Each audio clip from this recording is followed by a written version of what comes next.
El Foro de la Historia.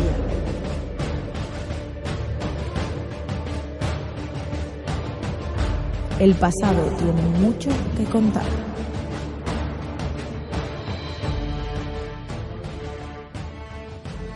Bienvenidos y bienvenidas a Foro de la Historia. Hoy estamos aquí un día más para hablar acerca de un personaje que, la verdad, nos pareció bastante curioso.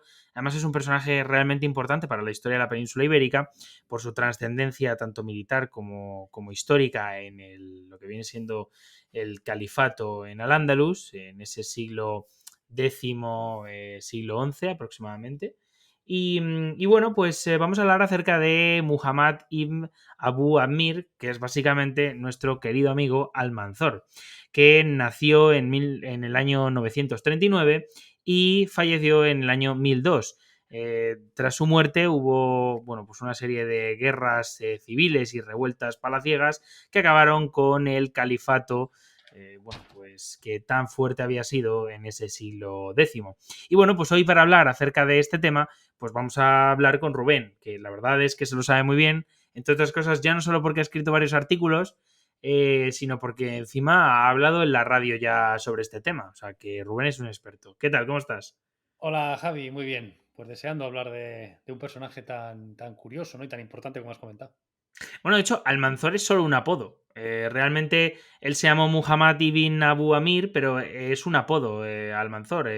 Significaba el victorioso. Entre otras Sí. cosas porque fue un gran guerrero que derrotó a los ejércitos cristianos y saqueó innumerables veces lo que vienen siendo los territorios fronterizos y no tan fronterizos de los cristianos durante estas campañas militares, esas rafias, ¿no? Que desde luego fueron bastante importantes durante esos años, pues eso, finales del siglo X y primeros del siglo XI. Sí, de hecho Eh, más de 50 incluso. Es decir, estamos hablando de que prácticamente, hombre, vivió bastantes años, pero más o menos desde que llegó un poco al poder y se hizo, digamos, una persona importante dentro de la corte del califato, salía de expedición por año.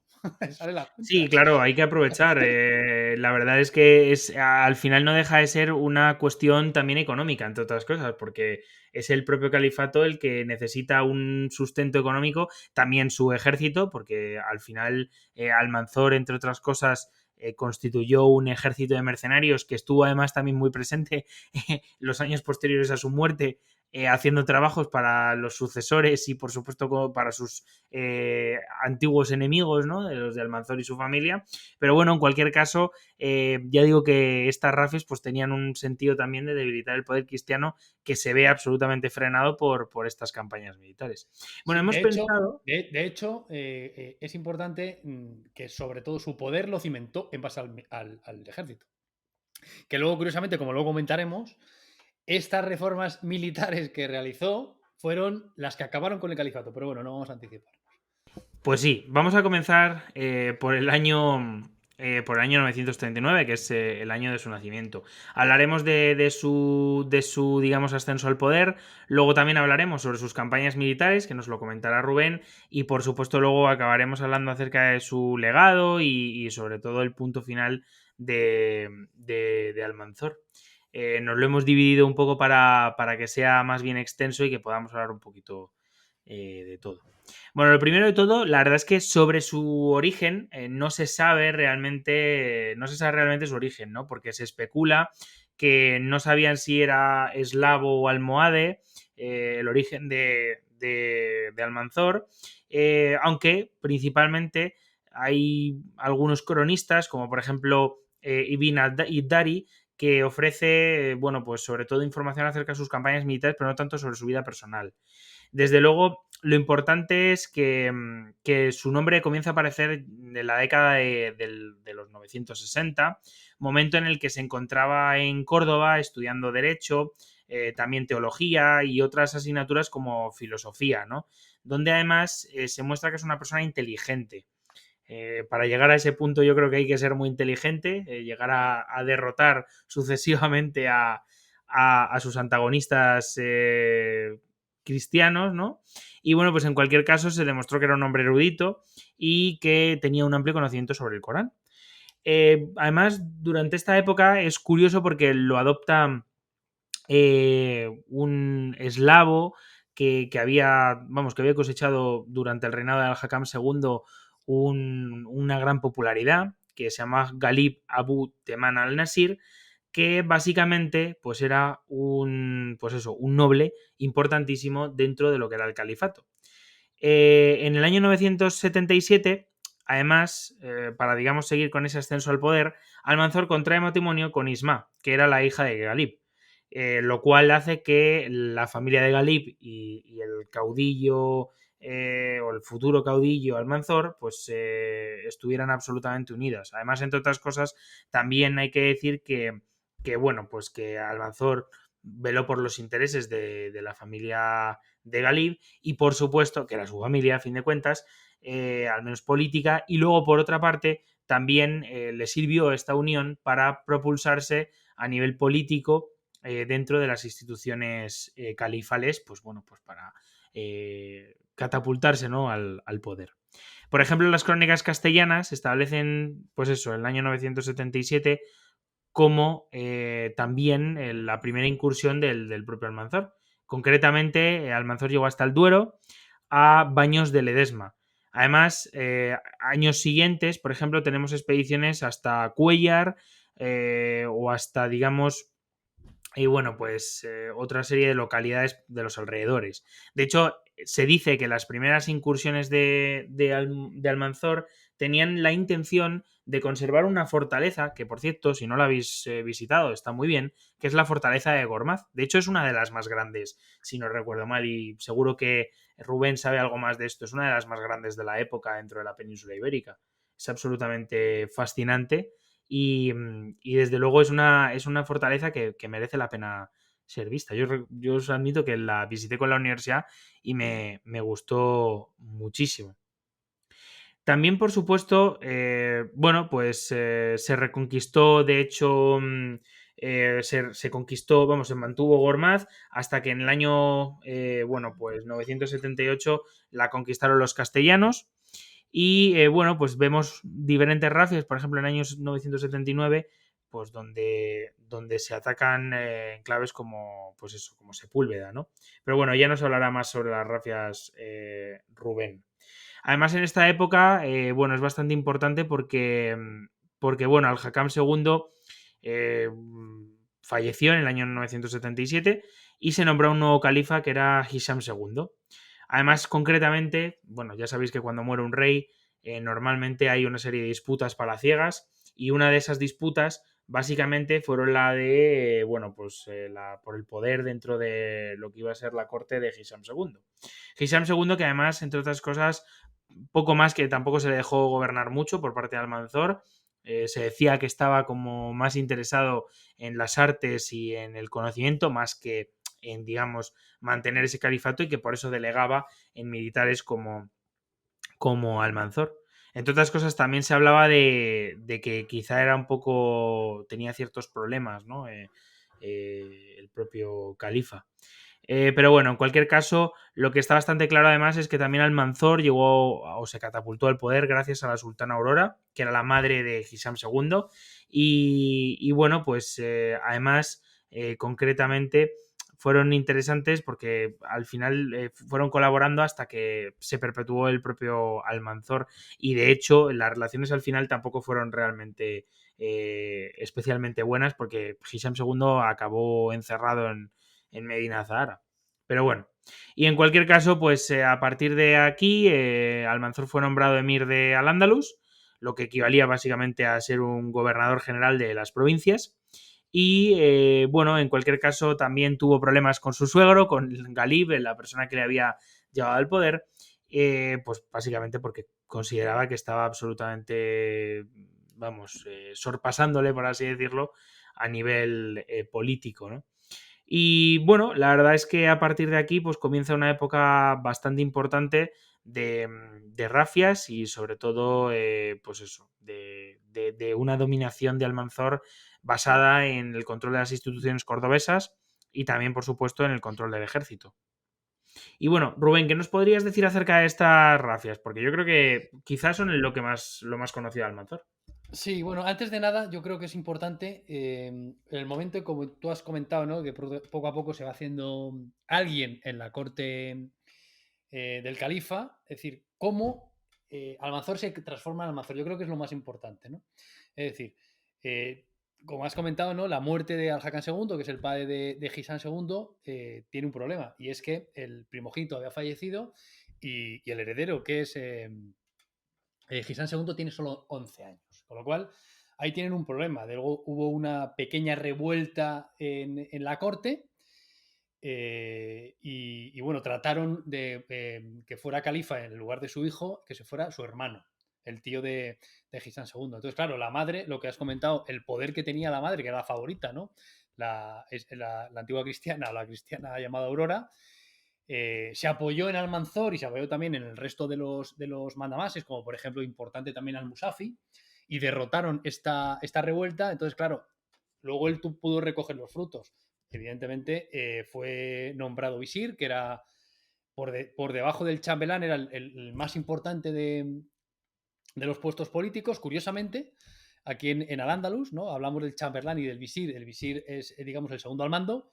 Todo lo contrario que pasaba en Arabia. En Arabia era lo contrario. El visir era el que tenía más poder, ¿no? Es un tema curioso. Pero claro, en el momento en que digamos que nuestro Almanzor, que entonces todavía no era Almanzor, ahora comentaremos cuando empieza a llamarse Almanzor o cuando empiezan a conocerle como Almanzor, está al lado de Al-Musafi, pero claro, lo primero que hace es acabar con Al-Musafi. ¿Cómo lo hace?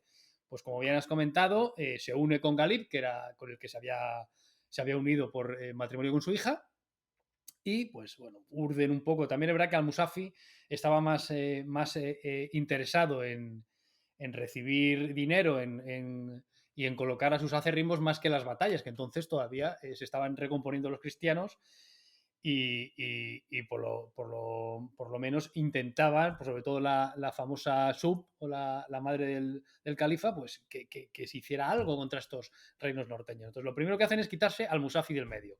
¿Cómo se lo quitan? Pues bueno, se une con Galib y bueno, nepotismo y tal. El caso es que termina arrestado y a los pocos años ejecutado. Uno menos. Siguiente puesto. El siguiente, digamos, que le hace sombra es su propio suegro Galib. Es decir, es su suegro, pero no tiene ningún problema en enfrentarse a él. En ese momento ya estamos hablando, como bien has comentado, estaba alcanzando un poder dentro del califato, pues por encima del califa, ¿no? Entonces, también se enfrenta a Galib. Por cierto, Galib se unió en esa lucha, se unió con algunos reinos cristianos.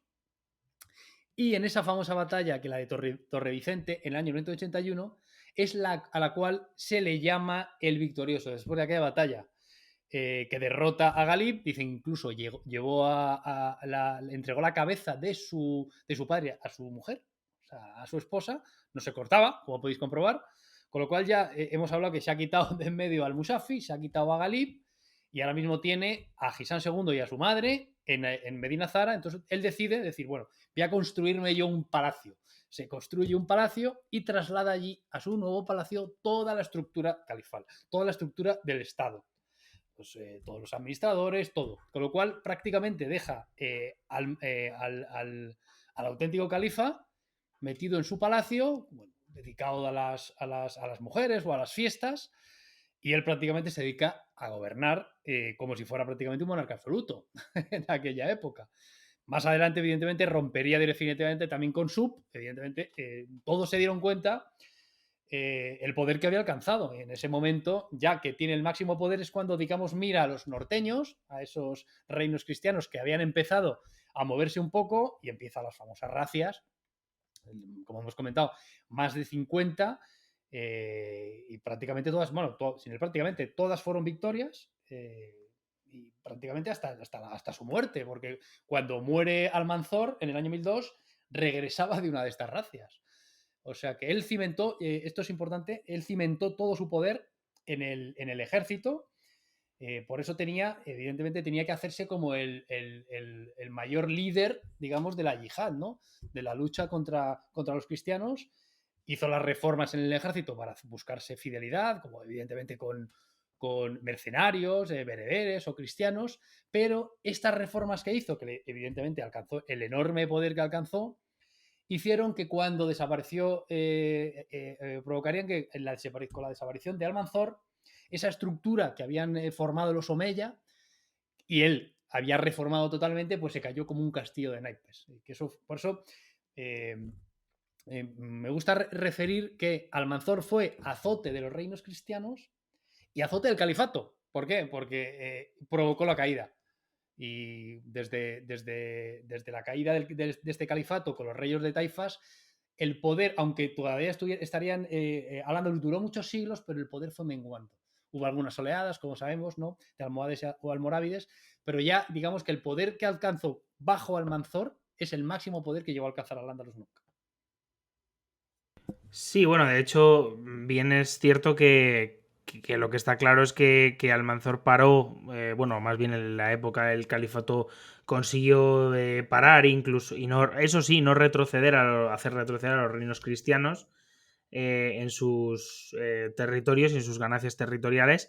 Y la verdad es que justo creo que lo que es la comparación con la caída de como un castillo de naipes, ¿no? Es quizá la más acertada, ¿no? Porque al final, justo después de su caída, comienzan esas guerras civiles y esas intrigas palaciegas que llevan en el año 1031 a considerar extinto el califato y a hablar de los reinos de taifas, que hubo más de 20 reinos de taifas, tanto de eslavos como de, bueno, pues los hijos incluso de Almanzor y de otras facciones también de los Omeya, ¿no? Entonces, bueno, en cualquier caso es bastante interesante. Bueno, dentro de estas rafias, decir que algunas de ellas llevaron a las tropas califales a Barcelona, a Santiago de Compostela, que prácticamente fue arrasada y que de hecho, es más, hay una anécdota interesante y es que justo en una de estas rafes se lleva la campana de la catedral. Pero curioso, no tocó el sepulcro del apóstol. Es lo único que respetó. Es lo Bueno, único. es interesante, cuanto menos, bueno, pues destacarlo.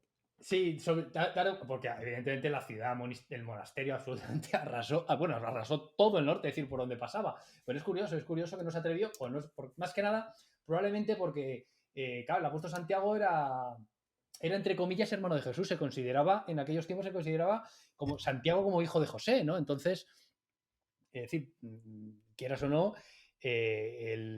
para el Islam, Jesús era otro profeta, era uno de los más importantes profetas. De hecho, muchas de las. Bueno, de hecho, Mahoma, cuando llega a la Meca, empieza a destruirlo prácticamente todo. Una de las cosas que respetó precisamente fueron lo que había de Jesús, ¿no? De los pocos que mantuvo. Y aquí estamos hablando de lo mismo, es decir, estamos hablando de que independientemente de todas las guerras y todas las racias, bueno, pues, contra el sepulcro no quiso hacer leña, pero vamos, destrozó Santiago y llegó hasta Barcelona. Es que estamos hablando de Santiago a Barcelona prácticamente en aquella época que iban a caballo o con carros, fue arrasando zona por zona y prácticamente, bueno, ya hemos comentado, ¿no? Más de 50 expediciones y todas invicto. Entre otras cosas, también creo que formó a los futuros cristianos en esa práctica, ¿no? De la extorsión a los reinos de taifas, entre otras cosas, ¿no? Porque ellos al final le conseguían ese dinero saqueando, pero también, entre otras cosas, con una serie de tratos a su vez para no hacer estas rafias, ¿no? Que sabían que eran importantes. Sí, de hecho llegó a acuerdos con los reyes de León, con los reyes de Pamplona en determinados momentos, con los condes de Barcelona o de Castilla, y durante algunas temporadas pues recibía tributos. Claro, en cuanto dejaba de recibir esos tributos, ya sabes Claro. lo que significaba Nueva Gracia, ¿no? Sí, bueno, en cualquier caso es interesante destacarlo. Y bueno, vamos a seguir con los últimos años de Almanzor, porque fueron bastante, desde luego, bastante convulsos, ¿no? Porque hubo tanto problemas internos como externos. Y bueno, pues, y sobre todo porque, por ejemplo, intentó transmitir a su hijo Abd al-Malik todos los títulos. Lo que pasa es que Hisham II se negó, tanto él como su madre. Y bueno, entre otras cosas, al final lo que consiguió, digamos, con este movimiento, aparte de un fracaso absoluto, es un poco el desprecio, ¿no? del califa y desde luego la pérdida de favor, ¿no? Entre otras cosas, del califa Hisham II y de su madre. También una de estas últimas rafias, entre otras cosas, lo que vienen es un poco a recuperar el prestigio y a derrotar a los ejércitos cristianos que se estaban reorganizando, ¿no? De hecho, bueno, el conde de Castilla, por ejemplo, básicamente salió con el rey de Navarra y intentaron formar un ejército potente para derrotar a las tropas califales. Y bueno, la verdad es que es interesante porque, bueno, vamos, acaba muriendo, bueno, acaba, mejor dicho, siendo herido Almanzor en Calatañazor después de una corta batalla en el año 1002 y fallece pues en la misma noche, si no recuerdo mal, por las heridas sufridas. Y bueno, pues nos hemos equivocado. Lo de esa batalla hay dudas. Hay ¿Hay dudas. dudas sobre esa batalla? Vamos a ver, De cuéntanoslo. hecho, ahora mismo, bueno, si tú vas a esa, hay un busto allí, en el pueblo, que es un pueblo de Soria, muy, muy pequeñito, pero realmente hay muchas dudas. Bueno, prácticamente eh, realmente murió, no sé, a ver, no se sabe muy bien, ¿no? Entonces no se hacían las, las revisiones como se hacen ahora, pero se empezó a encontrar mal, debía tener artritis, probablemente, algún tipo de artritis gotosa, he leído, y bueno, simplemente pues empezó a encontrarse mal por Medinaceli cuando venía, evidentemente, de saquear un monasterio, que se hizo bastante experto, ¿no? En San Miguel de la Cogolla, y bueno, se empezó a encontrar mal y pues en la noche del 9 al 10 de agosto, pues falleció. Pero esa batalla es un poco ahí, no está... Hay Bueno, muchas de hecho versiones. es bastante curioso porque, por ejemplo, vamos, yo esto te lo digo porque sí que es cierto que, y bueno, no lo voy a cortar porque al final son quizás dos versiones de lo mismo. Yo me acuerdo en la clase de Vicente Ángel Álvarez Palenzuela que nos comentó eso y además me acuerdo que cuando nos lo dijo, yo dije, ah, pues tiene lógica. Una batalla, lo han herido, ha muerto, no sé. Es el Date, paso lógico, no ha tenido hijos después de que le corten un brazo. Date cuenta que era muy normal, es decir, no es el primer. Los cristianos los reinos cristianos inventaron batallas porque, claro, tantos años recibiendo golpes, por no decir otra cosa, pues hay que subir un poco la moral, ¿no? Entonces, cuando no te inventas una batalla, joder, es que estamos hablando no de una batalla cualquiera, una batalla donde ha resultado herido Almanzor, que era invencible, el victorioso, ¿no? Y lo mismo que se inventaban que el apóstol Santiago se subía a un caballo y arrasaba. Es decir, bueno, dentro de lo que cabe es hasta cierto momento lógico. Cuando tienes que armar un poco la moral de la gente, bueno, pues al fin y al cabo las leyendas son leyendas, que están muy bien, nos encantan, ¿no? Pero bueno, hay dudas, no, es como todo, es decir, no siempre las pruebas escritas dan fe de lo que hay, porque luego muchas veces la arqueología dice otra cosa, pero bueno, es decir, pudo resultar Son las herido, dos caras de la moneda, ¿verdad? La de efectivamente. morir de encontrarse mal o morir en una batalla, en este caso. Efectivamente. Para los cristianos, pues, joder, es lógico, es que ha muerto una batalla. Pero claro, para los musulmanes, es decir, ¿cómo van a herir y va a morir de una batalla? Es decir, ¿cuál es verdad? Pues no se sabe. Al final, como no estábamos allí, ¿no? Como me decía siempre un profesor, y dice, ¿estabas tú allí? No, pues entonces tienes que decir que a lo mejor. Claro, es posible, es posible. Pues bueno, la verdad es que es un personaje que sin duda tuvo una trascendencia abrumadora en ese siglo X y principios del siglo XI. Y bueno, pues nos interesa seguir continuando con... Sí, además una cosa curiosa son sus hijos que tenemos, porque tú, bueno, esta gente, estamos hablando de que, claro, tenía muchas esposas y tenía muchos hijos, ¿no? De hecho, con la caída, con la fin esta, que es la guerra civil que se dio hasta el año 1031, ¿no? Que es cuando comienzan los reinos de taifas, aparecieron como un montón de nietos de Alderramán III. Es decir, claro, debió tener tantas esposas que tuvo muchos hijos y muchos nietos, ¿no? Pues a Almanzor le pasó un poco igual, ¿no? Tuvo muchos hijos y con algunos tuvo bastantes problemas, porque uno de ellos es Abdalá. Se le reveló una conspiración en el año 989, se unió con el gobernador de Zaragoza para intentar derrocarle. Ya sabes cómo terminó, evidentemente. Abdalá terminó sin cabeza, claro. Y luego tuvo más hijos, evidentemente a su muerte Al-Malik al-Muzaffar fue el que siguió con el mismo puesto político, es decir, de chambelán o ajib, como le queramos llamar. De hecho, mantuvo su poder militar durante un tiempo y eso hizo que mantuviera o que siguiera un poco la estela de su padre. Pero claro, había otro hijo que tenía que se le conoce como Abderramán Sanchuelo, ¿no? Hay un poco de mezcla ya de nombres árabes y nombres cristianos, y fue el mismo. Eran hermanos, pero de diferente madre, claro, ahí había rivalidades. Y este Abderramán Sanchuelo fue el que mató, dicen, al parecer envenenó a su propio hermano, y este sí obligó, entre comillas, a nombrarle heredero al califa, que todavía, que estamos hablando de Al-Mansur, hablamos de Al-Malik, pero es que Gisán II estaba por ahí todavía, ¿vale? En Medina Zahara, a sus cosas, pero todavía estaba y todavía era califa. Bueno, pues ya se le ocurrió la osadía de obligarle, ya imaginamos cómo, ¿no? Imaginamos que no por las buenas, a nombrar el sucesor. Entonces, claro, eso sí que ya la gente lo veía regular. Y ahí entonces empezaron a... Evidentemente fue asesinado el Sanchuelo y ahí empezaron a surgir posibles califas y todo terminó pues como terminó. Como el Rosario de la Aurora. Estuvieron todavía unos años hasta que, bueno, pues ya definitivamente todo se transformó, pues como has comentado, en más de 20 reinos. De hecho, también hubo casi 20 califas durante esa época y hubo varios que coincidieron en el tiempo por esas autoproclamaciones. Claro. Bueno, pues por esta guerra civil de la que hablamos.